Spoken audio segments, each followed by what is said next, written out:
All right, good evening, everyone. I've got 6 o'clock. It is Thursday, October 16th. I'm here to call to order this meeting of the Utility Commission for a monthly meeting. Could you take a roll call for us, Matt?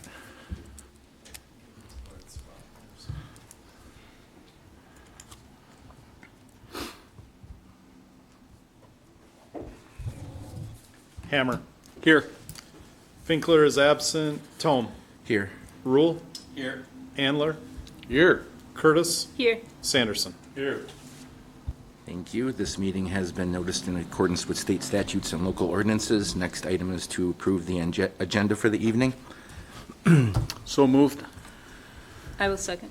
Have a motion and a second to approve the agenda as submitted. Any discussion on the motion? If none, all in favor, please say aye. Aye. Anyone opposed? The agenda is approved. Move on to public comment. Is there anyone here for public comment this evening? Seeing none, we'll move on to the consent agenda. On the consent agenda, we have the approval of the September 18th Utility Commission minutes, to approve the Utility Department's cash disbursements report and accounts payable report, and then also the outage reports. Are there any questions on any items in the consent agenda? If there are no questions, I'll take a motion to approve the consent agenda as submitted. I will move to approve this consent agenda as submitted. I'll second that. All right, we've got a motion and a second to approve the consent agenda as submitted. Any discussion on the motion? If none, can we take a roll call, please? Tome. Aye. Rule. Aye. Andler. Aye. Curtis. Aye. Sanderson. Aye. Hammer. Aye.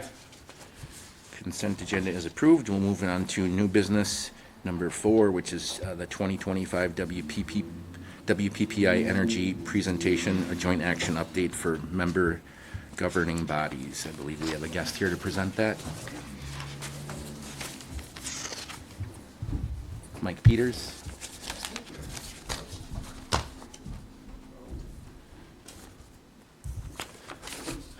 Great. Appreciate you giving me a little bit of time on your agenda tonight. Happy to answer any questions. I have a fond memory of this room. This was one of the very first commission meetings I spoke to when I started at WPPI in 2011. You had standing room only. It was a packed house. I found out very quickly it was about a liquor license not to hear me speak. So that's fine. I remember that. Yeah, that's fine. So all is well. I thought they came to hear me talk about WPPI Energy, and lo and behold, it was about a liquor license. So I know where we rank, so that's no problem. I just want to give you an update about what is the industry in general, and then specifically about some of the challenges WPPI is facing going forward. Right out of the gate, you have a copy of the slides. Our mission and vision statements are in there, and as you look at that, the very first line talks about our members. And so what I talk to our employees about is the fact that you are the utility. We are your backroom support.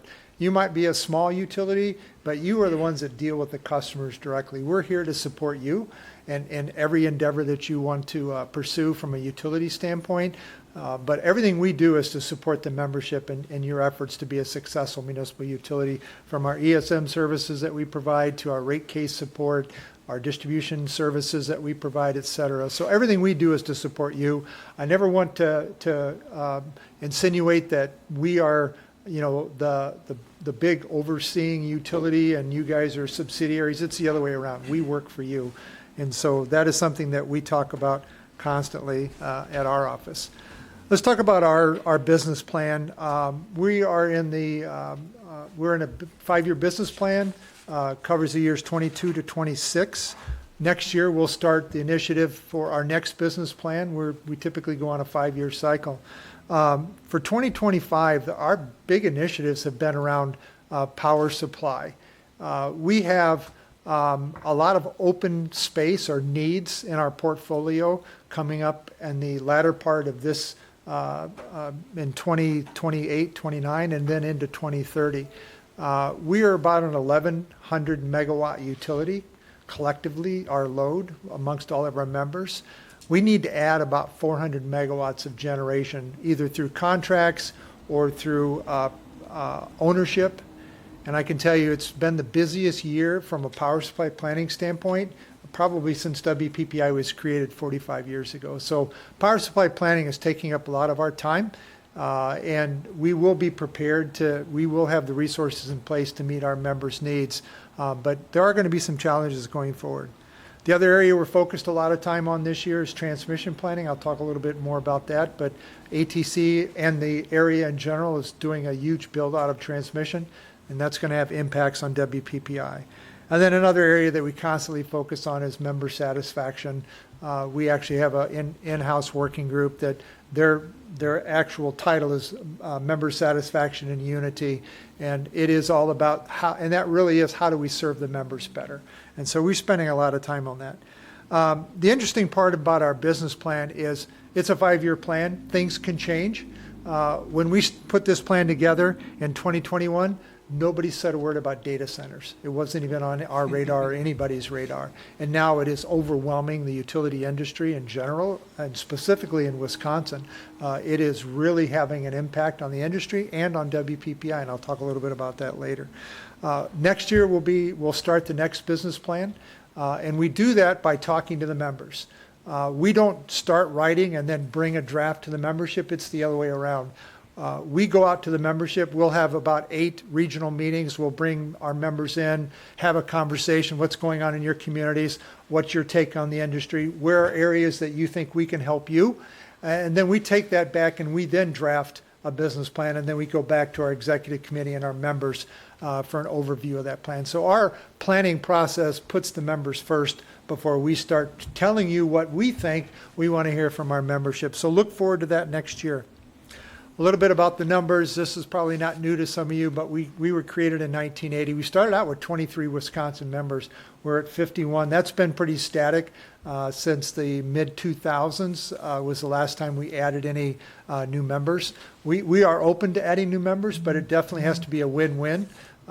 We've had potential utilities that wanted to join WPPI, and we looked at it. It would have actually increased our cost, and so we've declined to do that.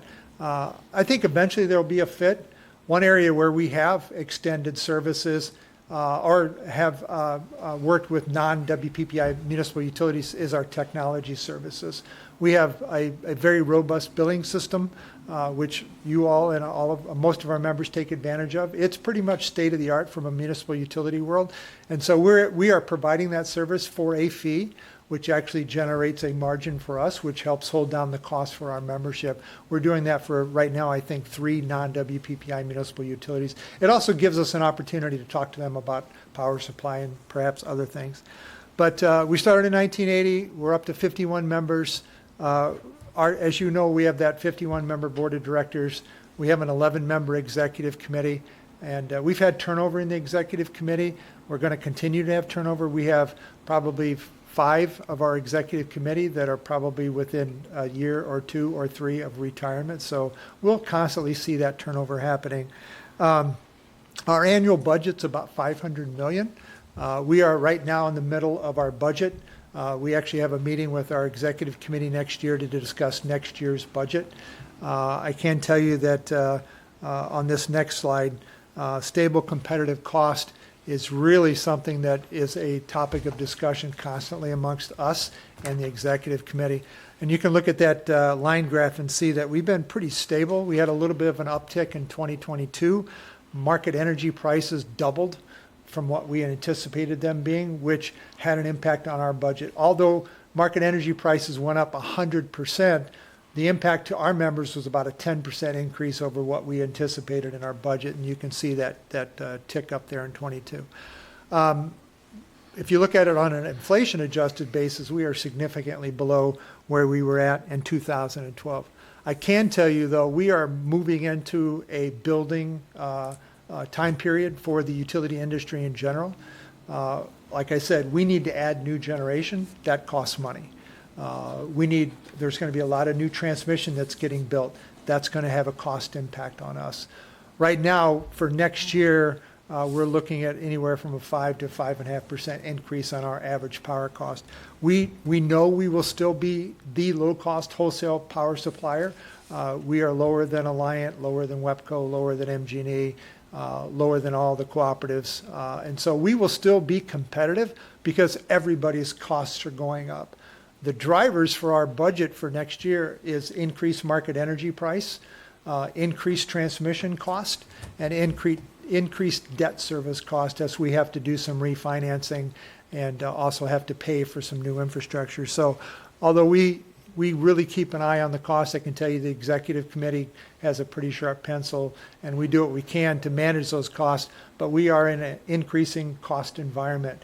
And you guys have seen it before we have, when you went out and bought a new transformer in the last couple of years, bought poles, bought conductor. All of that is significantly more expensive than it was just a couple of years ago.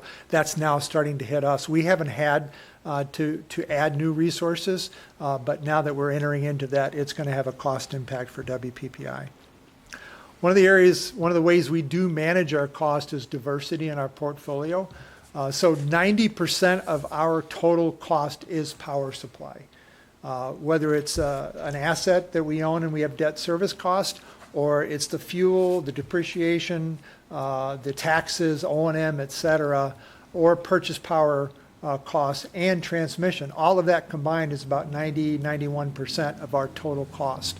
The way we manage to maintain that levelized cost or that competitive cost is having a very diverse portfolio. Just like your retirement funds probably are not all in one basket. You have a diverse portfolio. We look at power supply planning sort of in the same way. So we have a very diverse mix of resources from a fuel standpoint, natural gas, coal, nuclear, renewables, but we also have it from a geographic standpoint. We have generation resources in 4 different states, which gives us some insulation from price separation in the wholesale power supply market. So this is something that is going to become more of a challenge going forward. Coal is becoming less of a resource for us, which there are some positive aspects to that, but it is going to be a challenge. Our 2 main coal resources, Elm Road and Boswell, are converting away from coal and converting to, most likely, Elm Road is converting to natural gas, and by 2030 it will burn 100% natural gas. It's only a 20-year-old plant. It came on, by the time it converts, it'll be 20 years old. It's a state-of-the-art coal plant, but the decision was made by WEPCO, they're the primary owner, to convert that to natural gas. So the plant will run differently, but we'll take that, having coal on the yard, you can have 90 days of coal, very stable cost. You enter into a contract for coal supply, you know what the costs are going to be for that entire 2 or 3 year contract. Natural gas, on the other hand, can be volatile, and you have to manage it differently than you do coal resources. So that's going to add some volatility to our mix. And then Boswell, the other coal resource, is converting away from coal as well by 2035. So by 2035, the only coal in our entire resource mix will be what's ever in the wholesale market, which will be a small sliver for us. It's going to mean that we're going to have more natural gas. We are also looking at additional renewables, and we're also looking at battery technology. And so that could be an additional resource for us. As far as nuclear, we do have the Point Beach contract. That goes out until 2030 and 2033. We'll see what happens if we have an opportunity to extend that or not. We'll be having those discussions with our executive committee. Let's talk about transmission on that next slide. So, Before you yeah. interrupt and ask a question. Please. Locally, there's been a lot of discussion about renewable and specifically wind. What would your advice be to this commission and the local community in regards to renewables? And there's been a lot of consternation in the public about whether that's good for our community and our area or not. Renewables in general? Columbia Wind. Oh, Columbia Wind. Whether or not, I only look at it from the standpoint of, is it a good generation resource for WPPI? I don't look at wind or solar from a impact in local communities, because that's not a perspective that we have. So I would leave that to the local communities. I can tell you there's a lot more pushback on renewables, both solar and wind, and no different than transmission lines. People don't want infrastructure in their backyard, and so renewable development it's harder than it was just 10 years ago.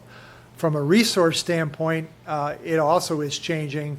As you know, the current administration is eliminating the tax credits that you could get for renewables, so that's going to be phased out by 2027.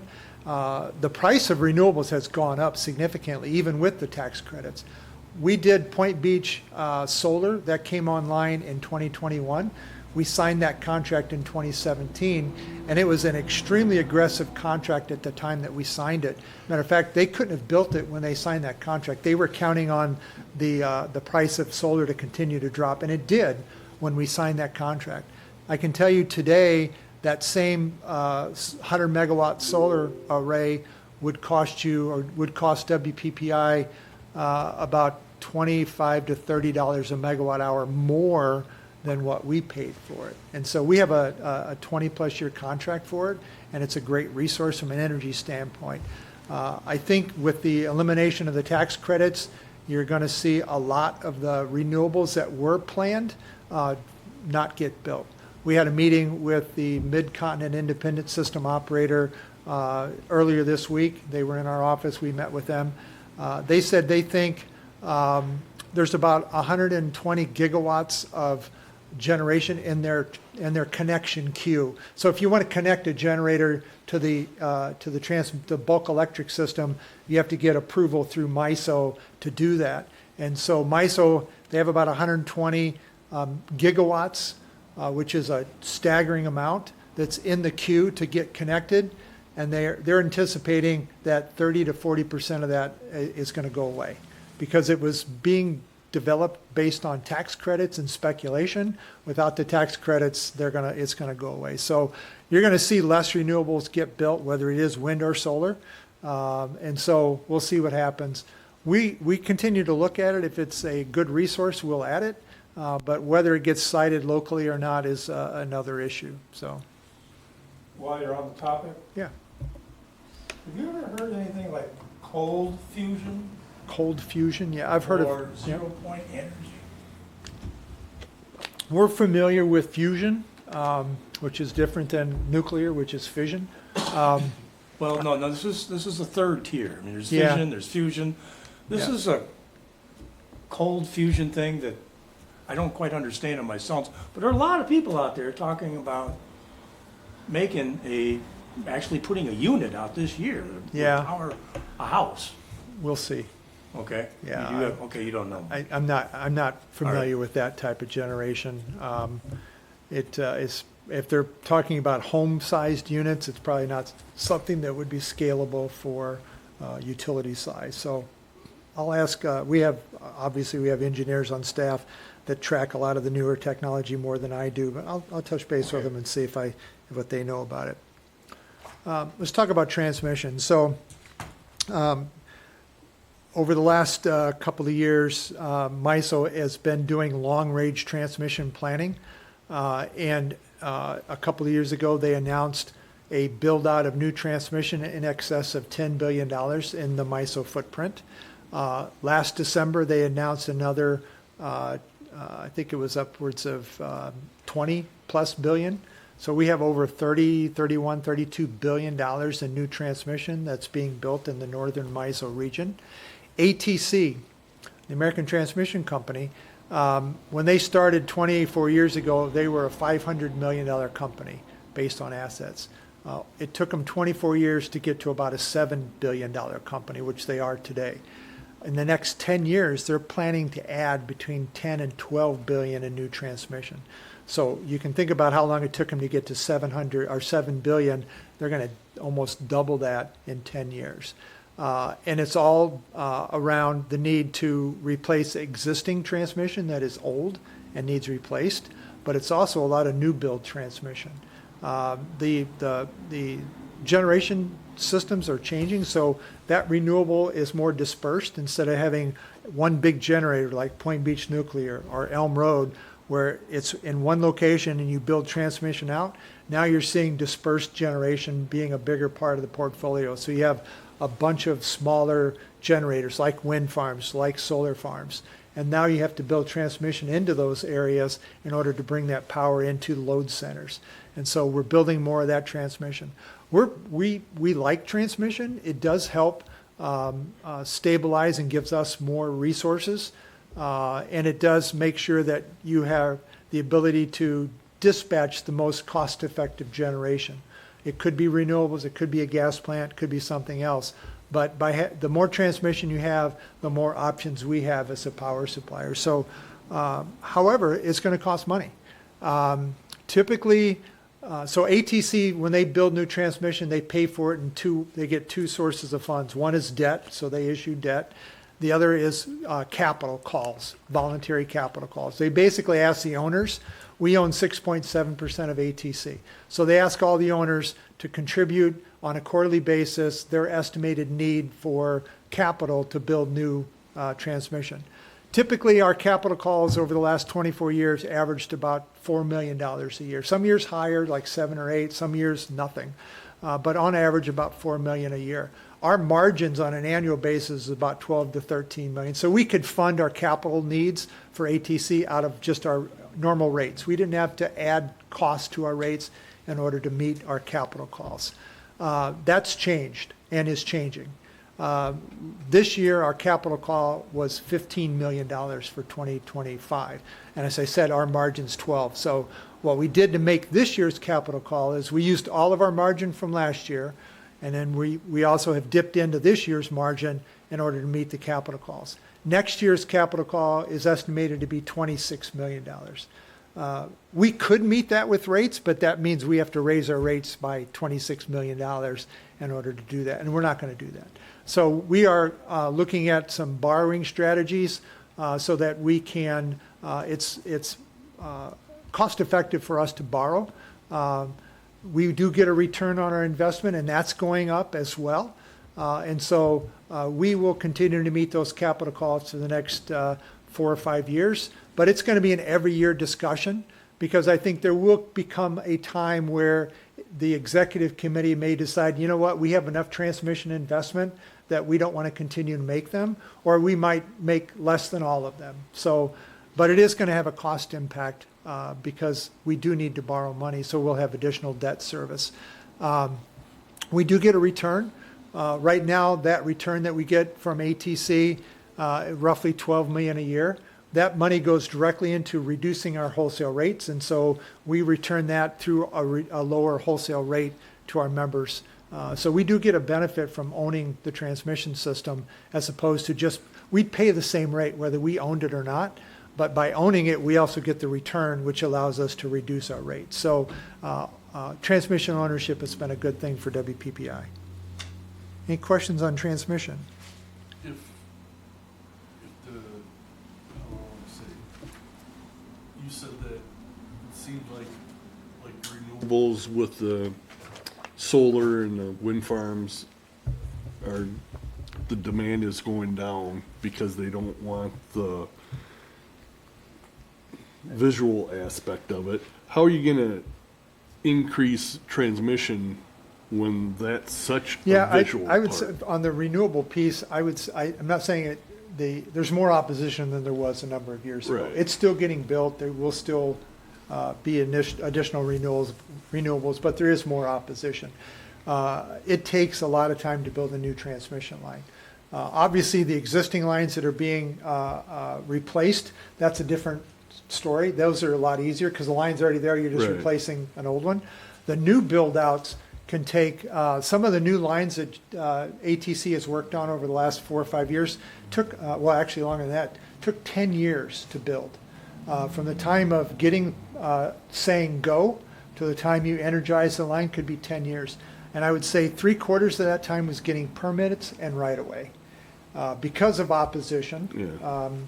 And it's just more of a challenge. And so I don't see that changing very quickly. So all of this new build out of transmission, the bigger lines that are going to be greenfield lines, new, a new right of way, especially if it doesn't go along an interstate or a highway, the ATC and other transmission developers, they try to keep it in existing right of way.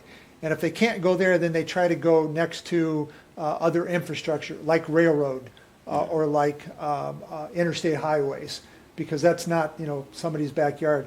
Or from there, then they're talking about going into new right of way. They're trying to keep it out of, densely inhabited areas. That's very difficult to site. So they're trying to go off into farms.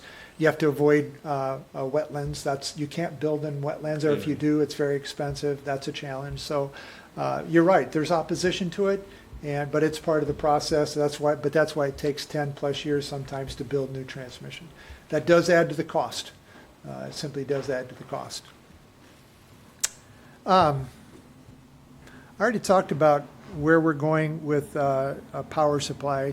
As I said, we need to add about 400 megawatts between now and 2033. We will not add all of that in one chunk. When you look at our generation resources, no one individual resource is more than 10% of our capacity. And so we look for smaller pieces of larger units. So we like to partner with the investor-owned utilities. I can tell you we're talking to every one of them. They're talking to us. We're a good partner. And so just like when we were a partner on Elm Road, we'll look to partner with an investor-owned utility that might be building a bigger unit. And so we'll look for those opportunities. And we updated the board at our annual meeting in September, and we'll provide another update to our board in December when we do our budget, but we'll also talk about power supply planning at that point in time too. The last thing I want to talk about is data centers. So we have seen an explosion of data centers, not only ones that are being built, but also the announcements of data centers to the tune of almost anywhere from 5 to 6 gigawatts of new load. And the entire state, I think, is about 14,000. So you've got a 14,000 gigawatt state, and you're looking to add 6,000 to 7,000 gigawatts. So that's a lot. The challenge that we have is there's no excess generation capacity in the market anymore. That's all been sucked up. And so when we go to buy new resources, whether it's a contract or market energy purchases or capacity, the costs have all gone up because of the new load that's coming into the system from data centers. Also, it's just been a challenge for the investor-owned utilities to build out enough generation. The data centers, they want it today. They've said cost is not the issue, it's speed. How quickly can you build generation and get them connected? The Microsoft campus, which is one of the larger ones that was announced just a couple of years ago, they have a targeted in-service date of 2027, and then they'll be ramping up. There's bigger data centers that have announced that would make that one look small. That's about a 400 to 600 megawatt data center. There's 1,200 megawatt data centers that have been announced. So from our standpoint, we have opportunities to partner with perhaps WEPCO on new generation. They are building as fast as they can, so we might be able to partner with them, so that could be a positive. On the negative side, there's a lot of new transmission that's getting built to serve those data centers, and eventually the data centers will grow and their load will be large enough they'll absorb those new costs, but they don't do that on day one. And so, but the transmission has to be ready to go on day one. So there will be some cost impacts from a transmission standpoint.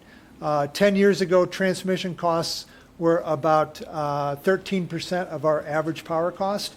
This year it was 17%. Next year it's going to be 20% of our average power cost. So that's another driver of why we're looking at about a 5+% rate increase for next year, is we're looking at about a 2.5% additional cost for transmission. So a lot's happening on that side.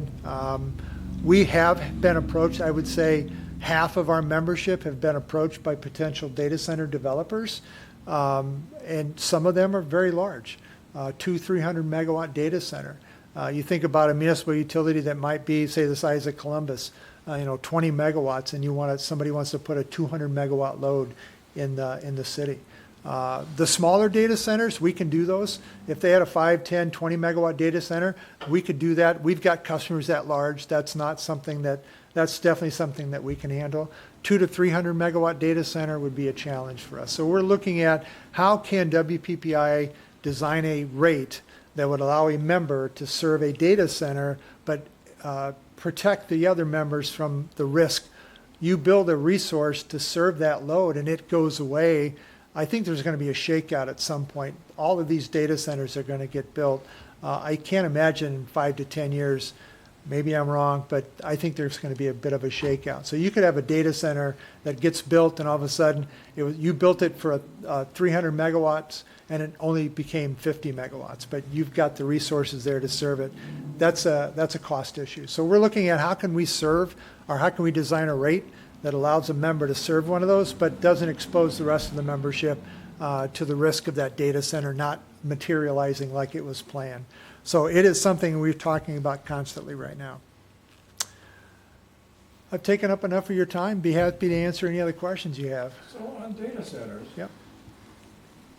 why, are they all coming to Wisconsin for our water?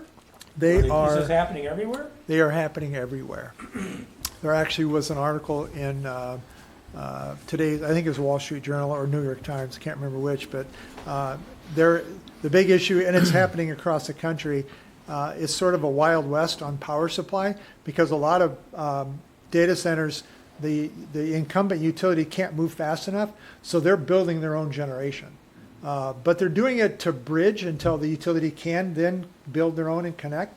But you look, they had a map of existing data centers, planned data centers. It's all over the country, all over the country. Is there any reluctance amongst the board of directors that maybe building all these data centers and all the power they require is not that smart? From Any pushback? from WPPI's perspective? Well, or- from the board of directors, those people that were solicited to, put a data center in. I'm suspicious of these great Yeah. big brother type spying agencies. These are private companies that are building the data centers, so it's their business decision. It's basically the big ones you could think of: Amazon, Google, Microsoft, Meta.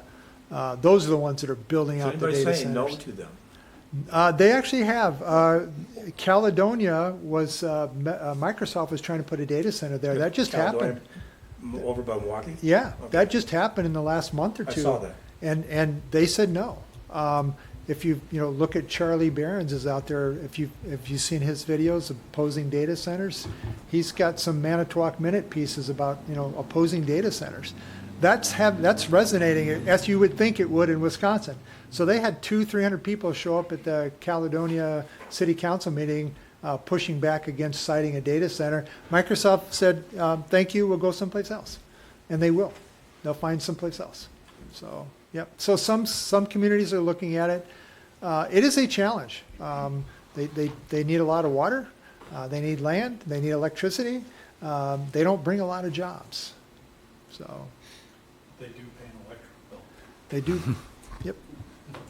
The big risk we have is we've had some conversations with our members over data centers, and the concern you have as a utility serving them as a small municipal, if you're a 20 megawatt municipal utility and you have a 200 megawatt data center and they miss 1 month's power bill because they go out of business, that's your entire year's power supply bill in 1 month.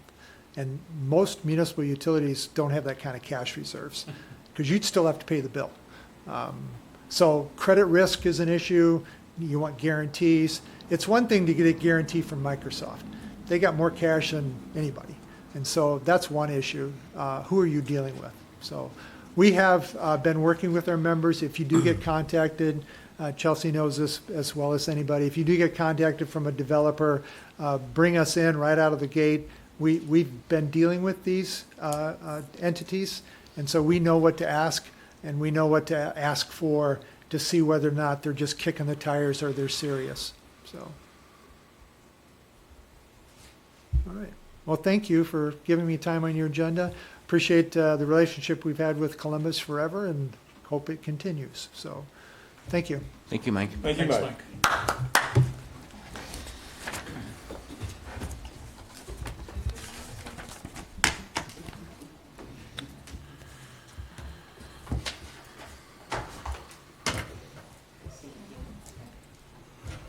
All right, the next item of, If we could, I would give Chelsea a chance. oh, to sure. introduce Sorry, herself. Yep. he referenced me, so I just thought I would take Yep. a moment. So my name's Chelsea Lizaway, and I am the new Energy Services Manager. I work for WPPI, but serving Columbus. Your previous Energy Services Manager was Anna Steve. Maybe you know that name or remember her. She's still with WPPI, but she's now our Director of Energy Efficiency, and she still works with Lodi and Prairie du Sac, and I still have her to be my mentor and resource if I need anything specific to Columbus especially. But as Mike mentioned, I'm a resource, kind of a liaison to WPPI, even though Dalton and Michelle have access to all of our departments with services and whatnot, but I funnel some of the information, and then also here to help with any Columbus customers, questions that they have, delivering the programs that both WPPI and Columbus has to offer with matching of energy efficiency incentives and rebates. So yeah, if you get emails from me, please maybe give them a read, give them a click.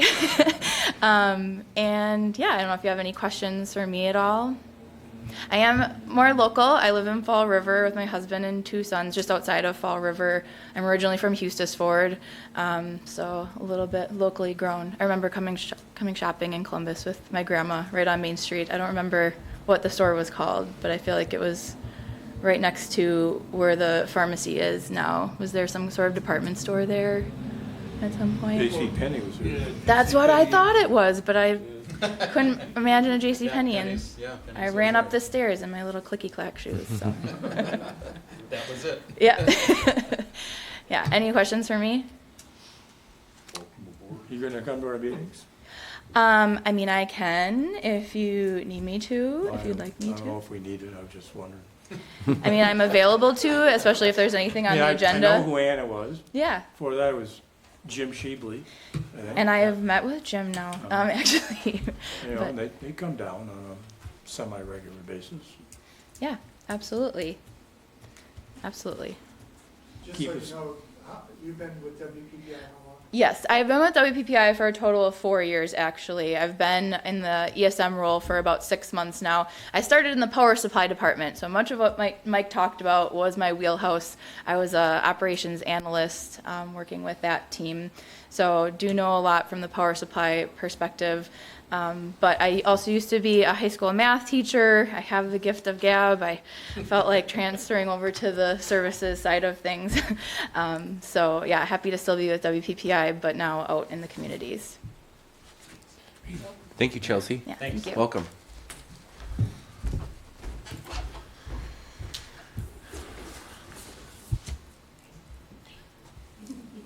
All right, now we will move on to the next item under new business, which is the discussion of the 2026 operating and capital budgets.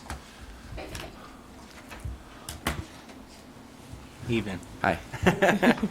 All right, so this is something that we've been spending a great deal of time on, obviously. Michelle has been great to work with, and she's been doing her best to bring me up to speed on numbers and how the budgeting process works and everything like that. And I think I have a pretty good grasp on it going forward. I asked Michelle to be here tonight because I think it's going to be better received by you if she's here to kind of deliver it so I can take notes from her, and I think between her and I will be able to answer any questions that you guys have. So, Michelle, if you'd like to join us.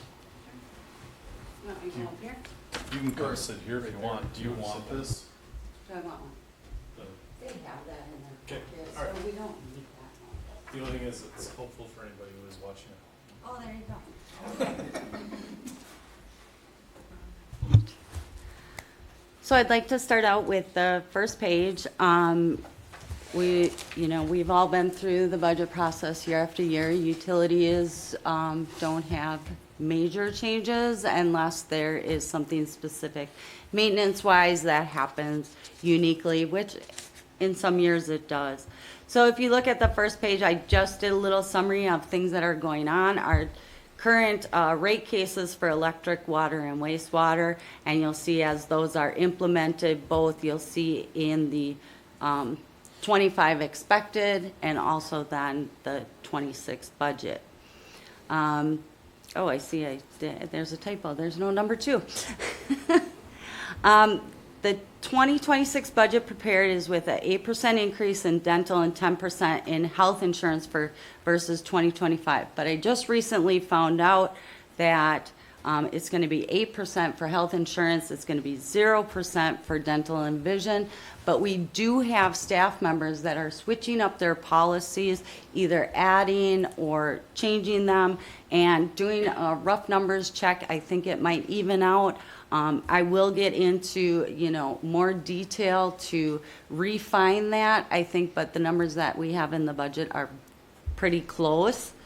Number 4, the budget is prepared with an anticipating approximate 3% increase in operating wages, salaries, and 3% administrative roles.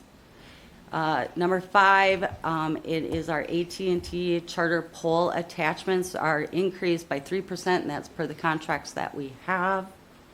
Number 6 is Adams Columbia, the capacity payment for sub 4. And then school benefits will continue as we still have Mason in as the lineman apprenticeship, which will be his last year, his 4th year, and then Dalton in the meter tech, and I believe that's your 3rd year? Last year. So 4 years. Number 8, which you had seen, is the proposed capital budgets. I didn't put in the debt issuance funds as you know, we're currently going through current borrowing. So until we get those specific numbers, I will add them when those come through. And then we also have the ATC dividends, as we are a very slight owner of ATC. And like Mike had said, we do make payments in as calls come up, but we also do get dividends, and you know, we try to use those dividends to pay the call-ins. So it was good that we got in back in the day when we did. It's been very beneficial for us. So if you look at page 25, this is going to be your electric department. The first page is a summary. This is a summary of your operating revenues and your expenditures. Now, if you look at the next couple pages, those are the details of your electric expenditures. So that first page just gives you a nice, clean look at a summary. And as you can see, our net income projected for the budget of 2026 is $32,763. As you know, and as Mike just talked about, power costs are about 80% of your electric operating budget. It is your biggest expense. We do see in the revenues, if you want to go to the detail on page 26, I mean, you'll see a little bit increase in revenues. We do expect some growth. Current projects that are pending right now, as you can see in the community, not a lot, but you know, that can always change, so we're being a little conservative on that. Expenditures, you have all your maintenance, all your labor, like I said, utilities, you know, we did put a slight increase in for inflation. Again, like Mike had said, costs are just going up. Did you have any, jump in anytime you have a, I'm following with you right all right, Michelle, can I- yeah. Yes. You had a very good projected 2025 for electric. 2025. Your projected number shows an expected revenue over expense of $842,000 on your summary sheet. Yes, and the reason why that is because if you look at account 421, other non-operating income, we had a $450,000 contribution from a customer on an expansion, and that will actually, once that project is done, that will be from the from your operating budget, that will be actually capitalized and put onto your plant, which is your capital projects. So that's shown in industrial power sales? No, no. Because Your 420 industrial power sales number is really healthy industrial. compared to past and projected for 25 budget.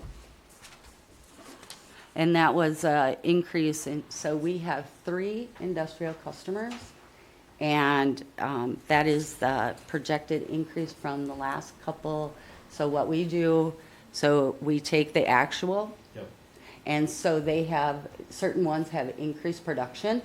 And so we take what they've done, and so this is as of the actual, or the expected, it takes the actual up to August, and then it projects the next, and that's what it's projecting as of right now. But that's a good thing.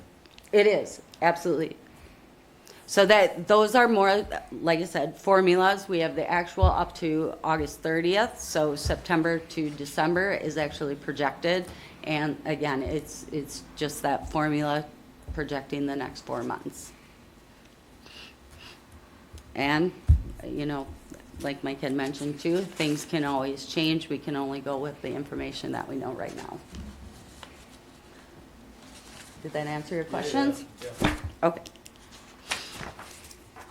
So and like I said, the detail just, I mean, it breaks out everything by account number. This is what we use in our accounting system. So it's a lot of detail.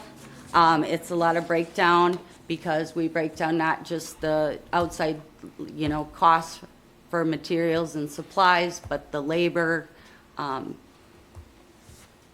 So you might see a couple with the same account number, but different activity in the back, and that's because we track things, both for in-house and for reporting purposes. So if we want to go to page 30, that's going to be your water. That first page again is a summary of your revenues and expenditures. And then the next couple pages is that detail that's broke down. Again, we see a little conservative increase into the revenues, as you know, we anticipate some growth. And with that, that also expenses do rise because that's just more things that we have to do. It's the maintenance items, the labor, services, subscriptions, you know, this is everything that the utility has.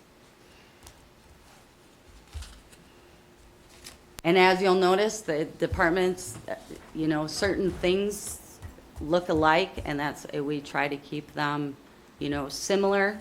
It's cleaner, nicer for reporting, easier for bookkeeping.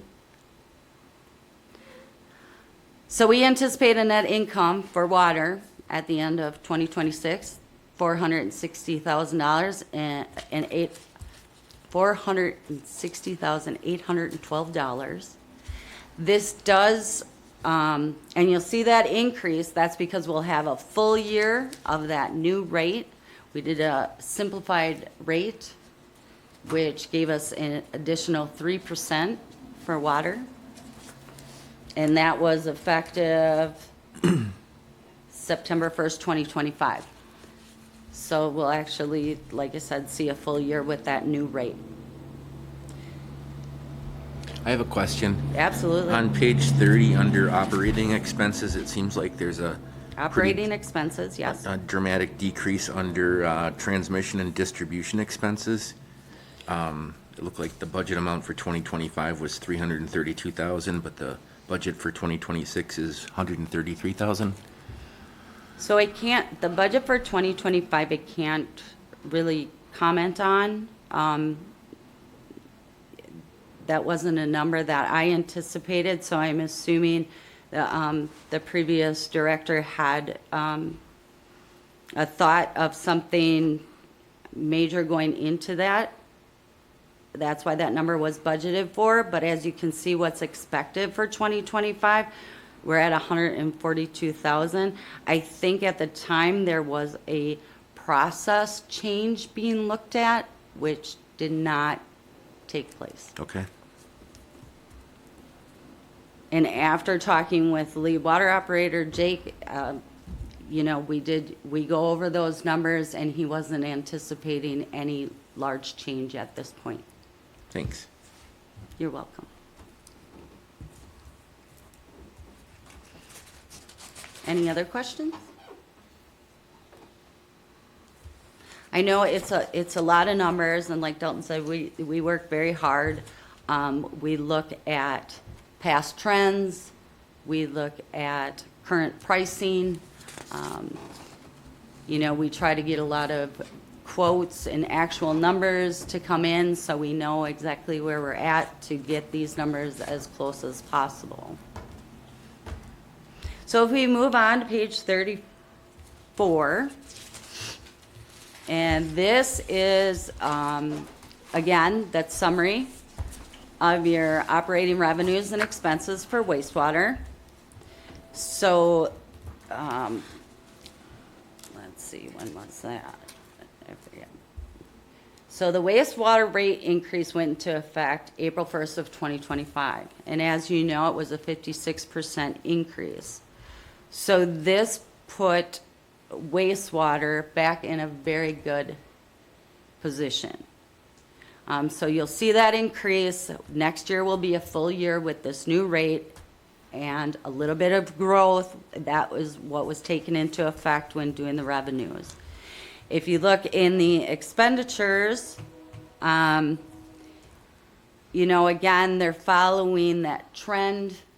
I know on here it shows, you know, 3 years. I normally go back 5 years.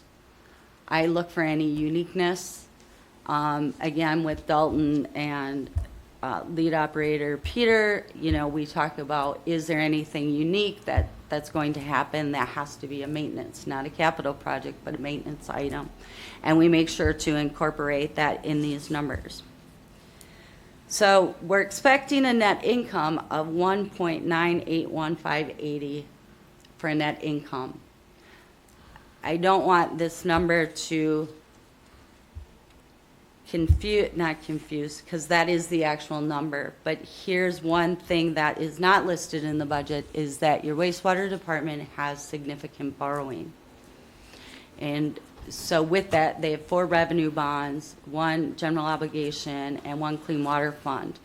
And those payments come to about $1 million a year. And that comes out of this. What are we gonna do? Wastewater has past borrowing that they make payments on yearly. Electric and water do too, but they're a smaller amount. Wastewater has it is not in your expenses. That bond payments are in a different, they would be in your balance sheet. This is your operating and maintenance. So you do see the dollars coming in because you pay for that out of your revenues. But you don't see it going out because that would be in a different statement, in a different financial statement. That's why I'm letting you know that. And what we'd like to see is, now that wastewater is in a good financial position, we'd like to start putting money into an account that already exists as a reserve account, put away monthly like we do for electric and water. And so when those payments come up, because these payments only come up twice a year, and that puts that month for wastewater kind of in a tight situation for expenses. So we'd like to start that reserve account, start putting some money in there, and then being able to pay those bond payments without seeing such drastic impact on that monthly financial statement. Because usually in May you pay a principal and interest payment, it will put that monthly financial into the negative. And so we'd like to just, you know, kind of even that out throughout the year. So that is, it's just not, that's just how they bill it. It's twice a year, May and November. Well, we pay usually April and October. So, but that's what we'd like to do, is start putting that money away monthly, so that's how it would be like affected. You would only see that monthly payment getting put aside instead of that large payment all at once. I would guess that the debt service is more expensive with the biannual payment than a monthly payment.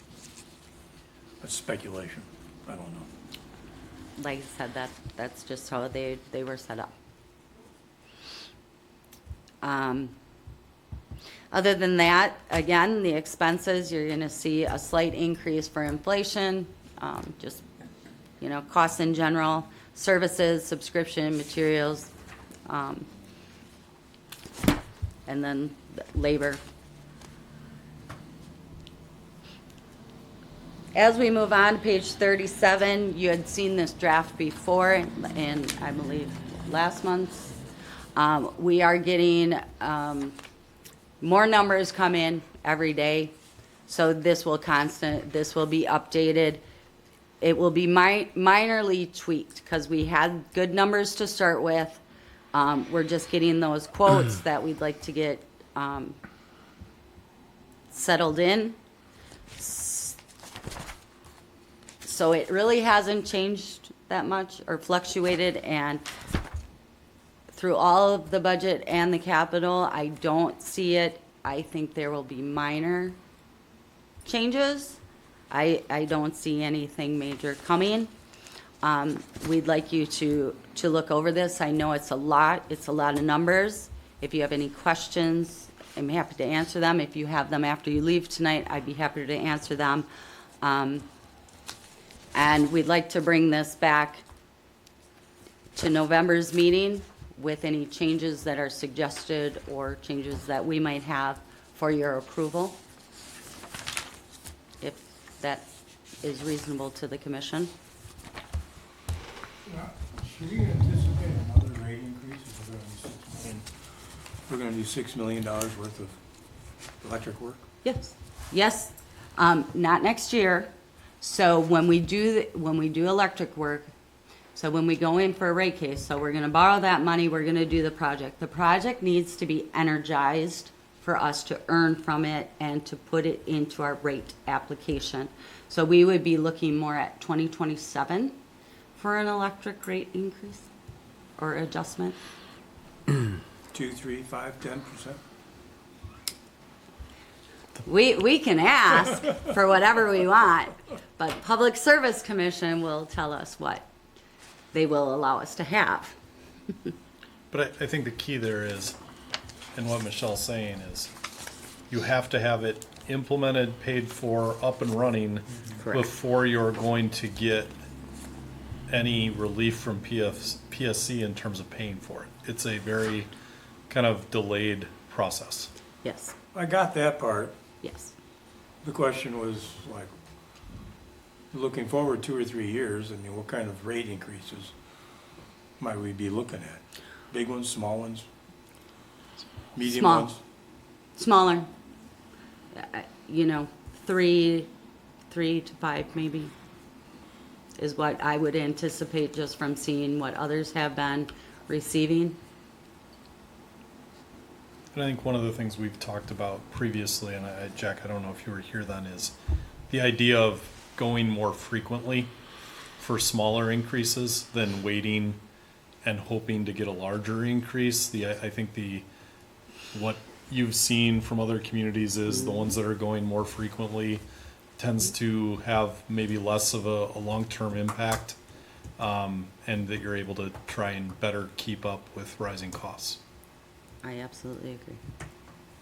The other thing that I'll share is on the capital projects, Ellers has all of the information related to borrowing, and Ellers will be at the council meeting next Tuesday night discussing the borrowing packages and answering council's questions related to borrowing both on the city side as well as the utility side.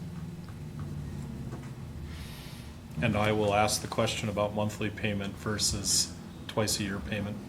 Because Ellers does this, that's what they do every day, so they're gonna know the best answer and best way to structure Only that. other I've only metric, seen it that way.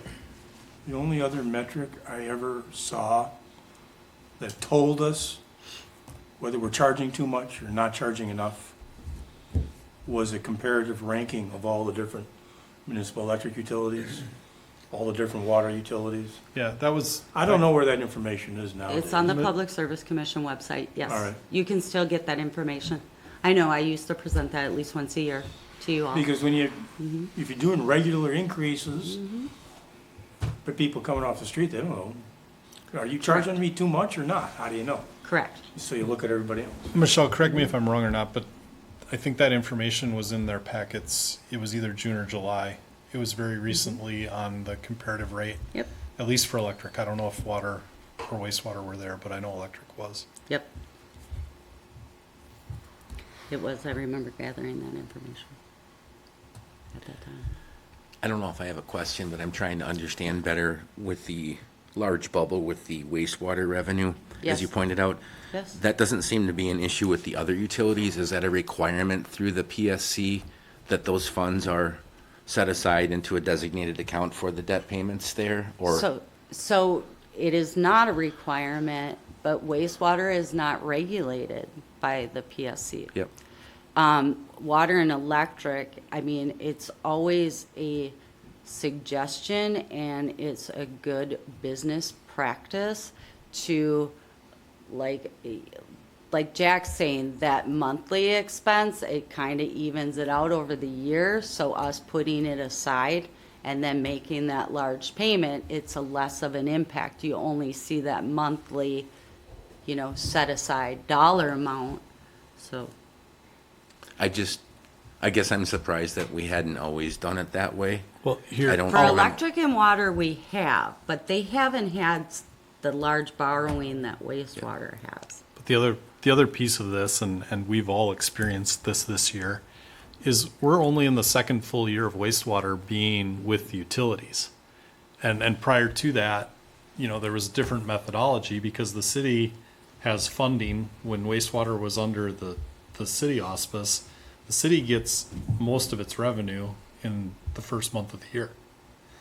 And so this idea of having to kind of mind the store a little bit about what revenues are coming in has kind of been an issue with the wastewater, that through Michelle's work with Peter and Dalton, I think all the leads now understand, okay, we got to go to Michelle and make sure we've got cash at hand to pay for this, rather than kind of thinking in January 1, we've got our full budget amounts are here and we can go spend them. That's not really how the utility works. And so I think it's one of these things too, where getting the wastewater to operate in that same method that water and electric have, it's a good practice, but we're just into year 2 of thinking that way, right? And so it's that evolution moving forward. I agree with all that. I mean, I'm surprised it's not like a requirement through like bond covenants or anything. When you're borrowing money, you have to show that you're saving part of your revenue to make the bond payments, because we ran into this at the beginning of the year where we had to hurry up and increase wastewater rates because we had already borrowed money and we didn't adjust the rates and we couldn't make those payments. So In the bond, when you borrow money, that's why they want that revenue ratio to be 1.25. That's to cover your debt. It's the ratio your revenues can cover your debt.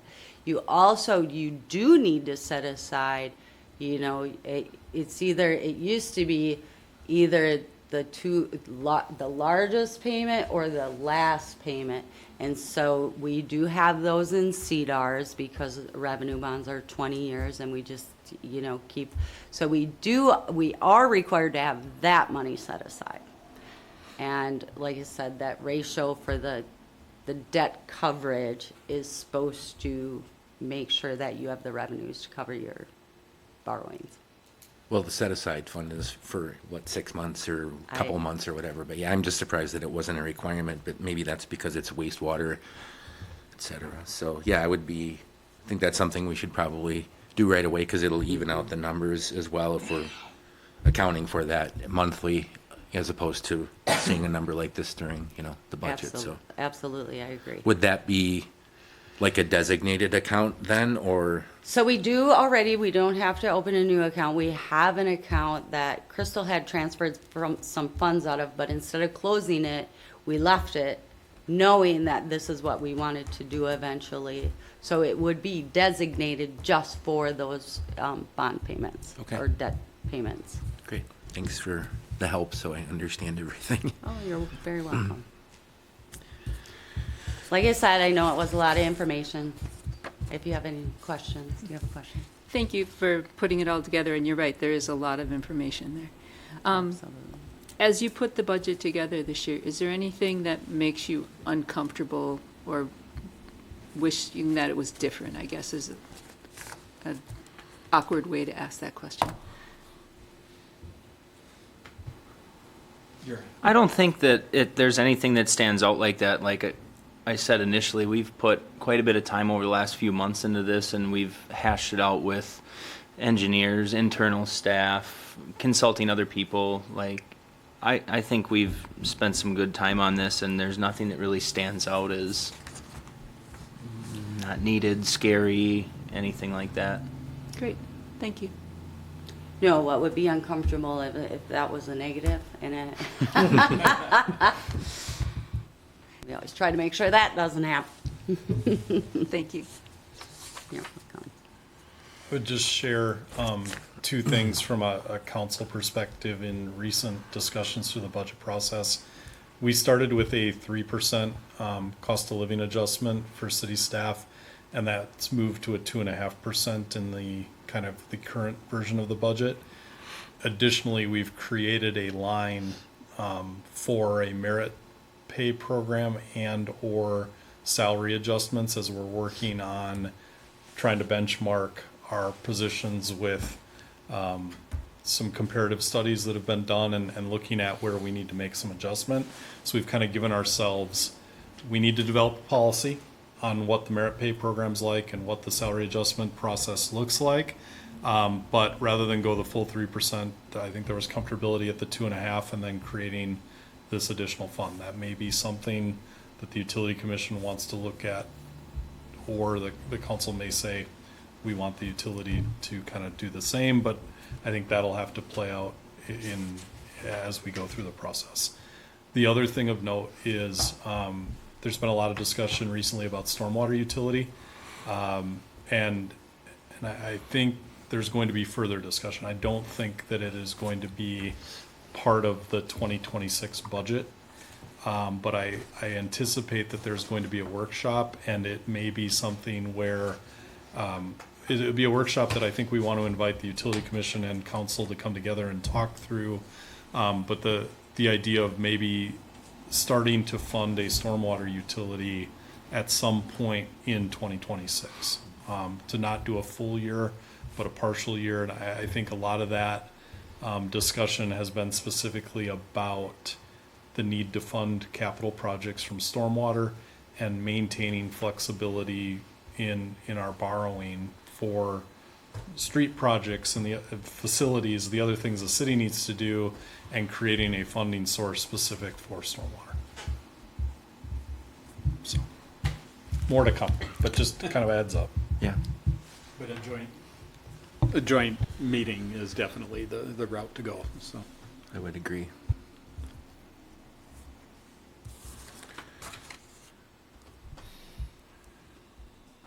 So there's no action required on this tonight. It's basically an update, but you're looking for passage of the budget at our next regular meeting next month. Are there any other questions or comments from the commission that they need to take back with them? I don't see anything significant, so thanks for the updates and all the work that you've been putting into this. It's a lengthy process. Thanks for being so organized, too. Yes, that definitely helps.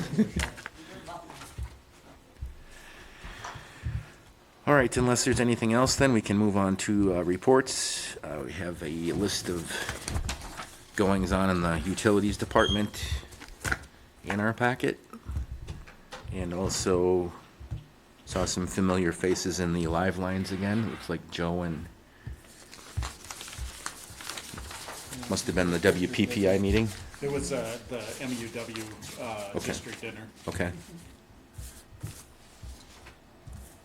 Geez, who's that old guy standing next to you?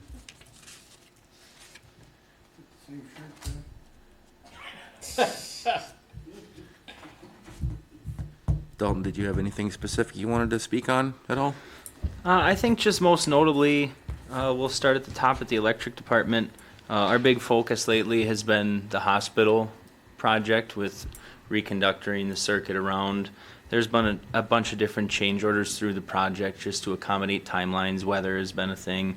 Supplies, contracting, everything always changes through these larger projects, but that's going well. I think in the next week here, our responsibility of the project will be done for now until come spring when we set their new service.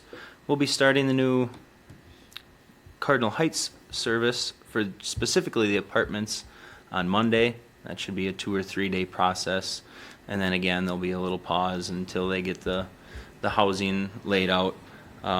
Water, they had their main tap and they have that 250 feet or so into the new O'Brien Court, and that went well. Jake and them they just got all their compliance paperwork for the DNR for their lead and copper testing, so they're doing well there.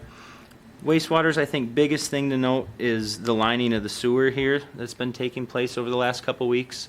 That process has went well. We're waiting to figure out how to do the intersection here at James and Ludington because we'll have to close a portion of it with the DOT. So Peter and I have been working with R&M, Rupert and Milky, to figure out the best bypass plan because it'll be a lengthy 6-8 hour project. It'll be after hours, so as to disrupt the least amount of the public. But I think those would be the key takeaways for each department in the most recent times. Great. Was that a live tap It was. that they did? Yep. Okay, all right. Yep, and there was a little hesitance because that's the hospital feed, so everybody was kind of on high alert around there for that day, but it went well. There were no issues, so yeah. The Brookside project, that's wrapping up too, so I think we have our final walkthrough Tuesday of next week for that, for completion.